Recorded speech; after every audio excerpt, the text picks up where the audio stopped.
بالله من الشيطان الرجيم.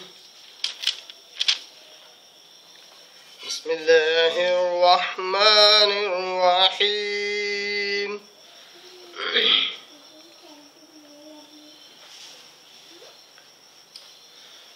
إن أول بيت وضع للناس للذي ببكة مباركا وهدى للعالمين فيه آيات بينات مقام إبراهيم ومن دخله كان آمنا ولله على الناس حج البيت من استطاع إليه سبيلا فمن كفر فإن الله غني عن العالمين.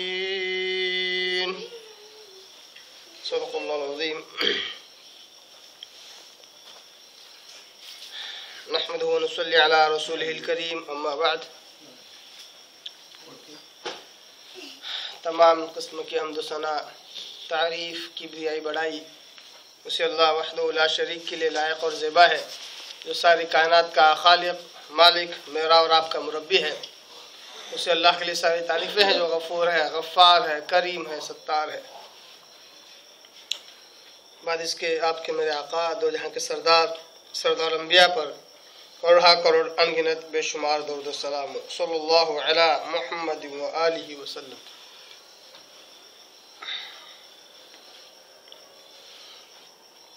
قابل احترام بزرگوں، عزیز دوستوں، نوجوان ساتھیوں، قرآن مجید کی دو آیتوں کی میں نے تلاوت کی ہے،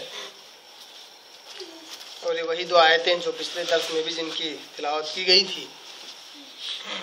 چونکہ پچھلے درس میں اس کی پہلی آیت پر درس ہوا ہے اور آج اس کی دوسری آیت پر درس ہوگا انشاءاللہ.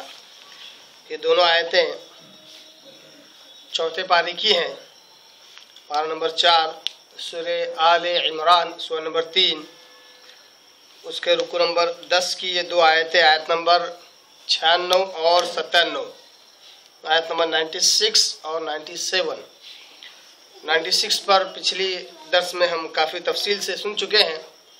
آج 97 پر انشاءاللہ ہم اس کی تشریح کی تفصیل سنیں گے. آئیے پچھلے درس کی آیتوں کا لفظی ترجمہ کرتے ہوئے آج کے درس کی طرف ہم بڑھتے ہیں. اللہ تبارک تعالیٰ نے کہا، ان اول بیت وضع للناس، بے شک سب سے پہلا گھر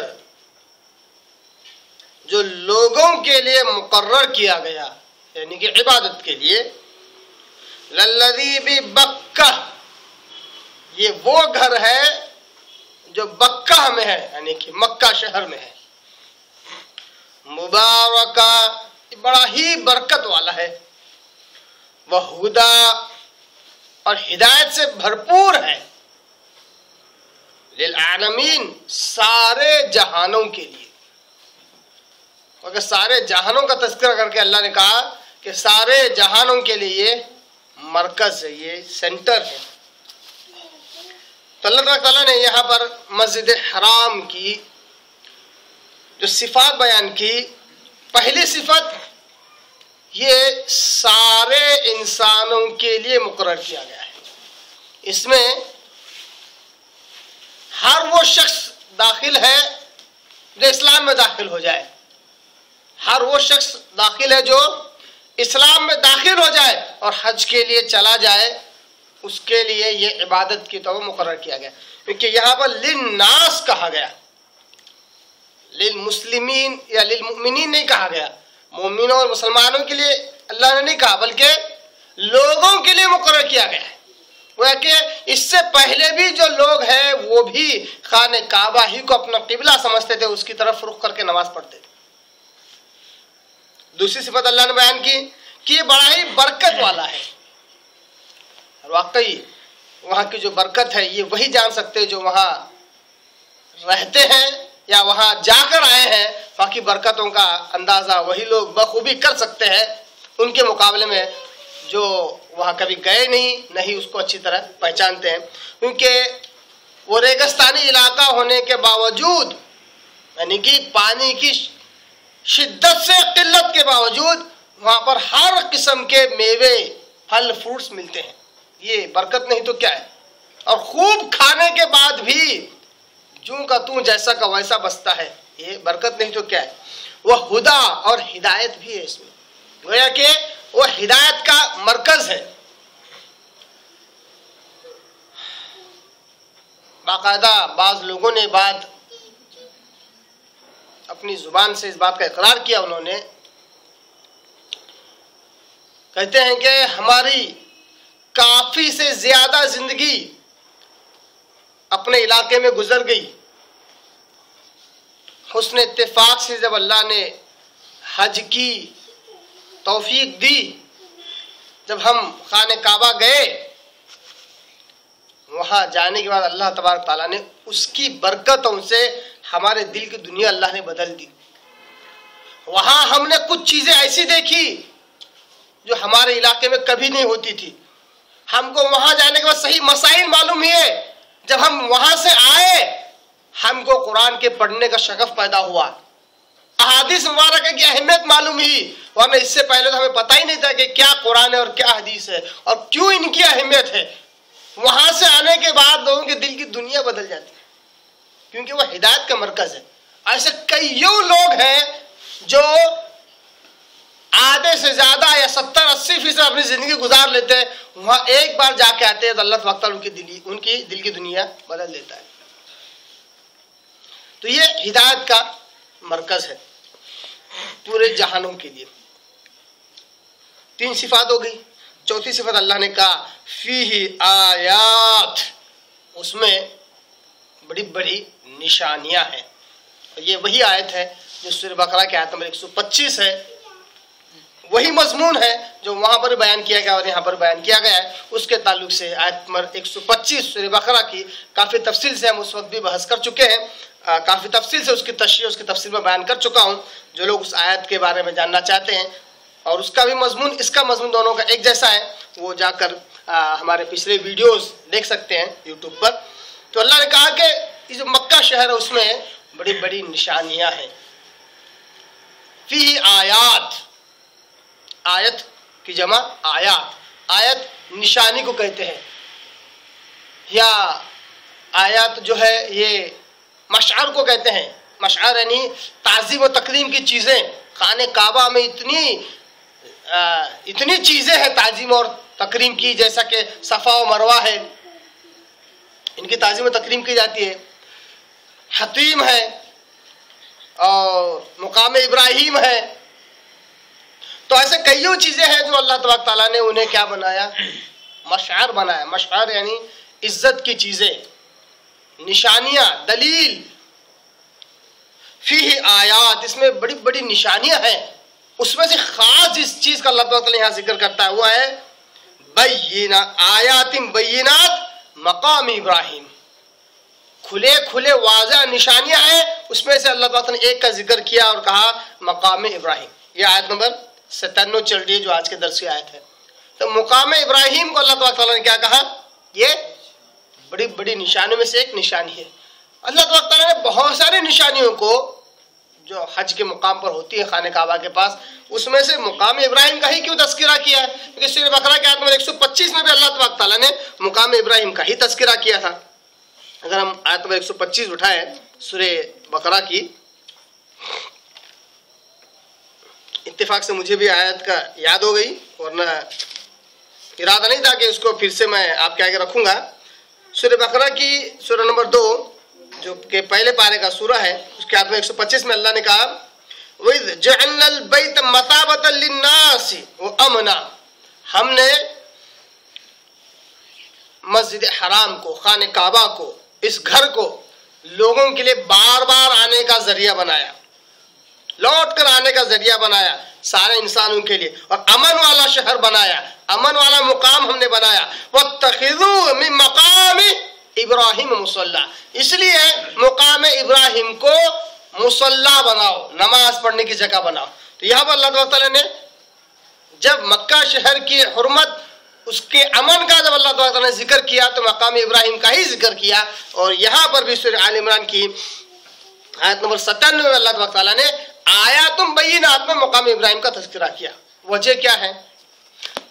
سورہ بقرہ میں وجہ یہ ہے کیونکہ سورہ بقرہ کی جس رکوع میں رکن نمبر 15 میں اس کی ابتدا ہوتی ہے یا بنی اسرائیل اذکروا نعمتی التی انعمت علیکم، اے بنی اسرائیل یاد کرو میری ان نعمتوں کو جو میں نے تم پر کیا ہے. مخاطبت تھے بنو اسرائیل، اہل کتاب یعنی یہودی اور عیسائی. اور سورہ آل عمران میں بھی چونکہ ابتدائی 70-80 آیتیں عیسائیوں کے تعلق سے تھی، اب پھر یہودیوں کا تذکرہ شروع ہے. یہودیوں کو جزر توبیخ، انہیں نصیحت کا سلسلہ جاری ہے. تو یہاں پر بھی پھر ابراہیم علیہ السلام کا تذکرہ ہوا کیونکہ اس میں یہودی اور عیسائیوں کی سے مخاطبت ہے. اور یہودی اور عیسائی چونکہ اس سے پچھلی آیت میں ہم سن چکے ہیں کہ دونوں دین حنیف کے دعوے دار تھے، کہتے تھے کہ ہم ملت ابراہیم کے ماننے والے ہیں، اور نبی صلی اللہ علیہ وسلم پر اعتراض کرتے تھے کہ تم ملت ابراہیم کے ہو اور دعویٰ کرتے ہو مگر بہت سارے تمہارے مسائل ایسے ہیں جو ملت ابراہیم کے خلاف ہے. اس طرح کا اعتراض کرتے تھے. اللہ تعالیٰ نے اس کی پچھلی آیتوں میں ان کا جواب بھی دیا. یہاں پر اللہ تعالیٰ چونکہ یہودی اور عیسائیوں سے مخاطبت ہے، مقام ابراہیم کو بینات میں سب سے پہلا ذکر لانے کیا کیونکہ اس کی اہمیت ان کی نگاہ میں بھی تھی. مقام ابراہیم کیا ہے اس سے پہلے بھی کافی تفصیل بیان کر چکا ہوں. مختصر طور پر مقام ابراہیم یہ وہ جگہ ہے جس کو ابراہیم علیہ السلام نے خانہ کعبہ کی تعمیر میں اس کا استعمال کیا تھا، اس پر کھڑے ہو گئے تھے. اور اسماعیل علیہ السلام کی معیت میں ان کے ساتھ میں خانہ کعبہ کی تعمیر ابراہیم علیہ السلام نے کی تھی. تو وہ جو جگہ ہے وہ مقام ابراہیم ہے. تو یہ جو ہے بڑا اہمیت کی جگہ ہے. اللہ تعالیٰ نے کہا کہ اس کو نماز پڑھنے کی جگہ بناؤ. اس کے بعد وہی ٹکڑا ہے جس کے اوپر کافی تفصیل سے ہم پچھلے درس میں سن چکے ہیں کہ خانہ کعبہ کی عظمت، اس کے کیا کہتے ہیں اس کا جو امن ہے وہ کس قسم کا ہے، وہاں جو حرمت ہے وہ کس قسم کی ہے.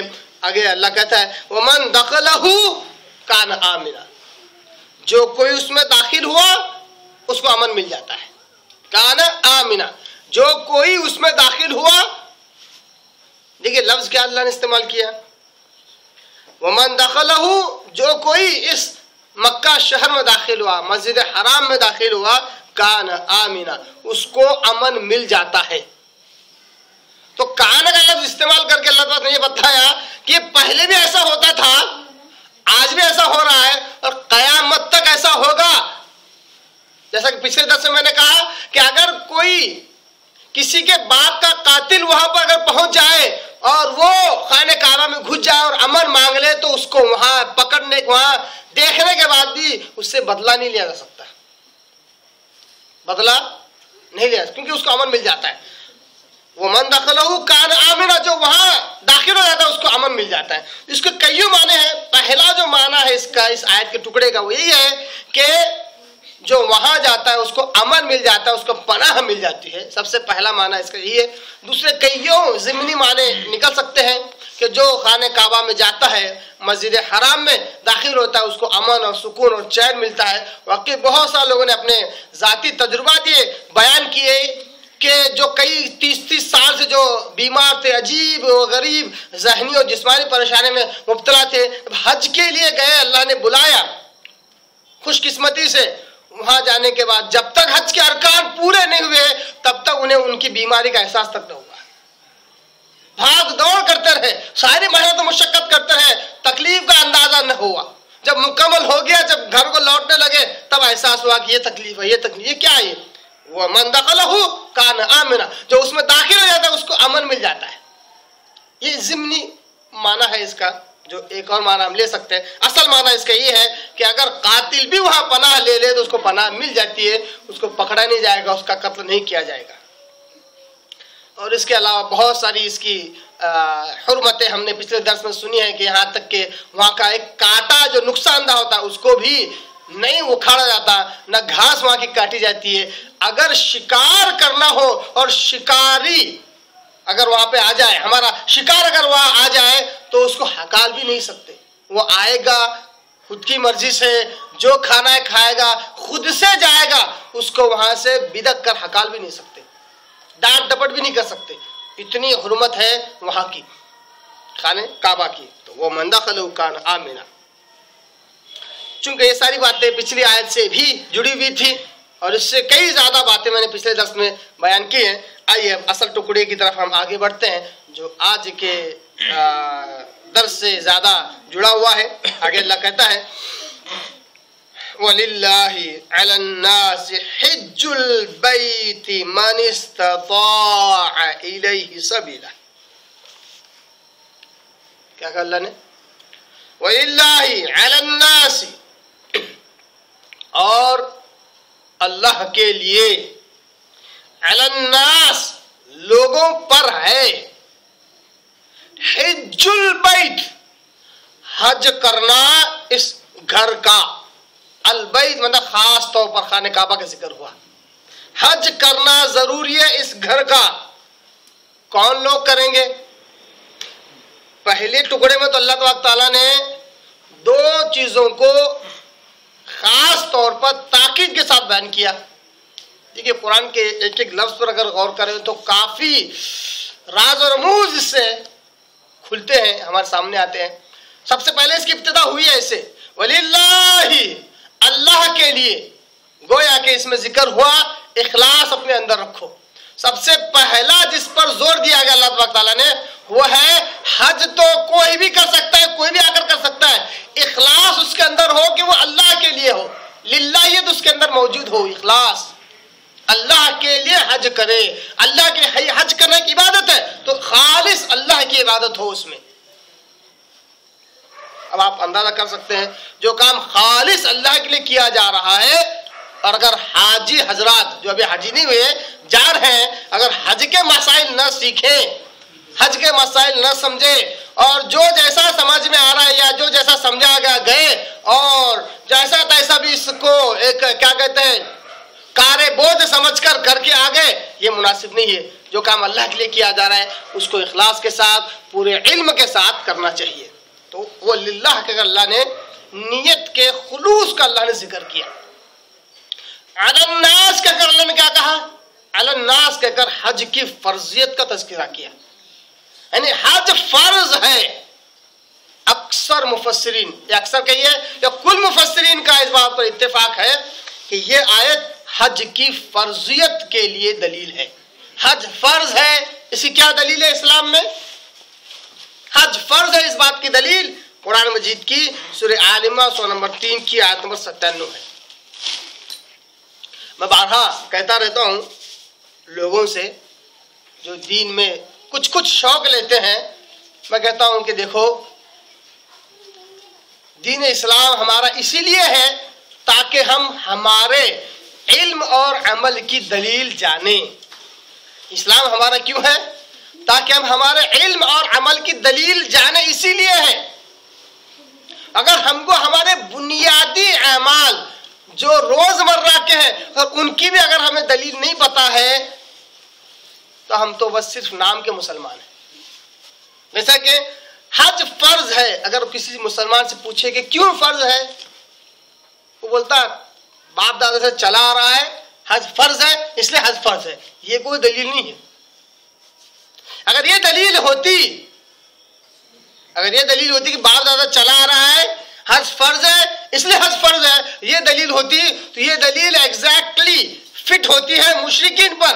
مشرکوں سے کہا جاتا کہ اللہ کے علاوہ دوسروں کی بات کیوں کرتے ہو، کیوں شرک میں ملوث ہو، تو کہتے تھے ہم نے ہمارے باپ دادا کو اسی پر پایا، یہ دلیل تھی ان کی۔ یہ دلیل نہیں ہے۔ قرآن مجید میں اللہ تبارک تعالیٰ نے سورہ آل عمران کی آیت 97 میں کہا کہ اللہ کے لیے تم پر حج فرض ہے، یہ دلیل ہے کہ اسلام میں حج فرض ہے۔ اس کے علاوہ احادیث مبارکہ میں بھی آپ صلی اللہ علیہ وسلم نے باقاعدہ بیان کیا کہ اسلام کے 5 ستونوں میں سے ایک حج ہے، 5 ارکان میں سے ایک رکن حج ہے جو کہ فرض ہے۔ انشاءاللہ بہت سارے احادیث آپ کے آگے رکھوں گا۔ اسی طرح لوگ نماز پڑھتے ہیں، ہم پوچھیں نماز فرض کیوں ہے؟ یہ بنیادی سوال ہے، کیوں ہے پتہ نہیں، بس فرض ہے، بس فرض ہے۔ ایک بڑا عجیب و غریب معاملہ آپ کو بتاؤں گا تاکہ آپ تھوڑا سا متفکر ہو جائے اور فکر کریں. ہم بھی بچپن سے پڑھتے آئے, آج کل بچوں کو پڑھا بھی لیتے ہیں, پڑھاتے ہیں اسکولوں میں. میں پوچھتا ہوں کیوں اور کیا. جیسے اسلام کے 5 ارکان تو پتہ ہے نا. اسلام میں 5 کلمے کیا ہیں؟ غور کیجیے آپ. اسلام میں 5 کلمے کیا ہیں؟ ہم کو بچپن میں پڑھا ہے اسکولوں میں, نہیں سمجھتی, پڑھے ہم نے, یاد کریں. آج بچوں کو پڑھایا جا رہا ہے اسلام کے 5 کلمے, بعد میں 6 ہو گئے, بعد میں 7 ہو گئے, ترقی اس میں ہوئی. کیا ہے, کس نے نکالا؟ اور بعض لوگ تو کہتے ہیں ان کے پڑھے بغیر کوئی مسلمان ہوتا ہی نہیں. اچھا, اب پیدا ہو رہا ہے مسلمان کے گھر میں, پیدا ہو ہی رہا ہے مسلمان کے گھر میں, پھر اس کو پڑھنے کی کیا ضرورت ہے؟ کہتے ہیں اس کے پڑھے بغیر کوئی مسلمان نہیں ہوتا. کس نے نکالا ہے 5 کلمے؟ چلو اول کلمہ طیب بولتے ہیں نا, اول کلمہ طیب. یہ تو وہ کلمہ جو کلمہ توحید ہے, کلمہ توحید ہے, اس کے ساتھ کلمہ رسالت ملا ہوا ہے. دوسرا کلمہ شہادت ہے نا. تیسرا کلمہ تمجید, جو نام دے رہے, گویا کہ میں نے بچپن میں جو یاد کیا تھا, جو سمجھا تھا وہ مجھے یاد ہے. کلمہ تمجید تیسرے کلمے کو. یہ کیا ہے؟ یہ جو ہے ہر نماز کے بعد, ہر فرض نماز میں اس کو پڑھتے تھے. جو ہر فرض نماز میں پڑھا جاتا ہے اس کو 5 کلمے میں جوڑ دیا کہ بس رٹا مارنے لگا رہے. ایک بھی معلم, ایک بھی استاد اپنے شاگرد کو, اپنے بچوں کو یہ نہیں سکھاتا کہ یہ فرض نماز کے بعد پڑھنے کا کلمہ ہے, کلمہ تمجید. یہ سکھاتے کہ 5 کلموں میں سے یہ نہیں پڑھے تو مسلمان نہیں ہوتے. تو اس قسم سے اگر باپ دادا سے چلا اگر سسٹم, اسکولوں کالج میں اگر یہی سسٹم چلتا رہا تو واللہ یہ صرف رسمی اسلام رہے گا, رسم, باپ دادا چلنے والا رسم والا اسلام رہے گا. بلکہ اسلام اس کا نام نہیں ہے. جیسا میں بات کر رہا تھا کہ اگر نماز فرض ہے تو کم از کم ہمیں معلوم ہونا چاہیے کہ نماز فرض کیوں ہے. ہمیں قرآن کی ایک آیت تو کم سے کم معلوم ہونی چاہیے, ایک آیت کی دلیل تو معلوم ہونی چاہیے کہ ہاں فلاں آیت کی وجہ سے نماز فرض ہے, روزے فرض ہے. کیوں معلوم ہونا چاہیے کہ قرآن میں ایک آیت موجود ہے روزوں کی فرضیت کے اوپر, معلوم ہونا چاہیے ہمیں. مگر ہم نہ معلوم کرتے ہیں نہ ہم کو معلوم کرنے دیا جاتا ہے. اگر کوئی معلوم میں کرنا چاہتا ہے تو اس کو پہلے سے بہت بڑا ایسا لوہے اور فولاد کا گیٹ لگا دیتے ہیں, کہتے ہیں نہیں, قرآن کے تعلق سے سوچنا بھی نہیں, اس کو سمجھنا بھی نہیں. اگر اس دروازے سے جو ہم نے لگایا ہے اس سے ایک قدم بھی آگے اگر پھلانگ لگائی, ایک قدم بھی اگر آگے رکھا تو گمراہ ہو جاؤ گے. قرآن سمجھنے کے لیے اگر آگے بڑھو گے تو گمراہ ہو جاؤ گے. کتنے مسلمان یہ نہیں پتا ہے روزہ فرض کیوں ہے, کس آیت کی بنیاد پر فرض ہے, نہیں پتا ہے. مسلمانوں اس گمراہی سے, اس رسمی والے دین سے نکل جاؤ. ایک انگوٹھا چھاپ اگر مسلمان بھی ہو تب بھی اس کو یہ تو پتا ہونا چاہیے کہ قرآن مجید کی سورہ آل عمران کی آیت نمبر 97 حج کے فرضیت کے لیے ہے. یہ ہو سکتا ہے کہ وہ بھول جائے, مگر کم سے کم یہ تو یاد ہے کہ قرآن میں آیت ہے فرض کی. اور اس میں سب سے زیادہ ذمہ داری ہم علماء کی ہوتی ہے جو یہ سمجھائیں, یہ بتائیں کہ قرآن کی آیت ہے جو دلیل ہے اس بات پر کہ حج فرض ہے. اصل رونا تو یہی ہے کہ قرآن و حدیث کا مطالعہ اللہ معاف کرے اس امت کے سرپرستوں سے نہیں ہو رہا ہے تو عوام کیا کرے گی, یہ کیا ان کی رہنمائی کریں گے, کیونکہ انہیں خود قرآن و احادیث کا علم نہیں ہوتا. اور باقاعدہ بعض علماء سو کہہ دوں میں انہیں تو کوئی حرج نہیں ہے, باقاعدہ خود بھی قرآن و حدیث نہیں پڑھتے اور دوسروں کو بھی دھڑلے سے روکتے ہیں قرآن حدیث مت پڑھو, اس میں قیامت تک کے مسئلے حل نہیں ہیں. اب ہم جو سمجھائے اس میں قیامت تک کے مسئلے حل ہے. اب آپ بتاؤ جہاں نفس گھس جائے وہاں قیامت تک کیا, مرنے کے بعد آخرت سارے مسئلے حل ہوں گے. کیوں؟ ایسا کوئی مسئلہ ہے ہی نہیں جس کو دل نہ حل کر سکتا ہو اپنی من مرضی سے. ہر مسئلہ دل حل کر لیتا ہے. اچھے اور برے کی تھوڑی اس میں کوئی تمیز ہوتی ہے اور نہ کوئی شرط ہوتی ہے. قرآن و حدیث یقیناً قیامت تک کے مسئلے حل ہے, تو اس کے لیے دلیل بھی لگتی ہے, نفس نہیں لگتا ہے. تو جو لوگ نفس کی پیروی کرتے ہیں وہ یہ کہتے ہیں قرآن اور حدیث میں سارے مسئلے نہیں ہیں, بلکہ ہم نے جو چیزیں بنائی ہیں, ہم نے جو کتابیں بنائی ہیں اس کے اندر مسئلے حل ہے. جبکہ یہ بھی بہت بڑا جھوٹ ہے. بہت سی جگہ پر جھوٹ پکڑا جاتا ہے. بہت سارے مسائل نہیں ملتے ہیں, بہت سارے مسائل تضاد کے ملتے ہیں, اپوزٹ بالکل.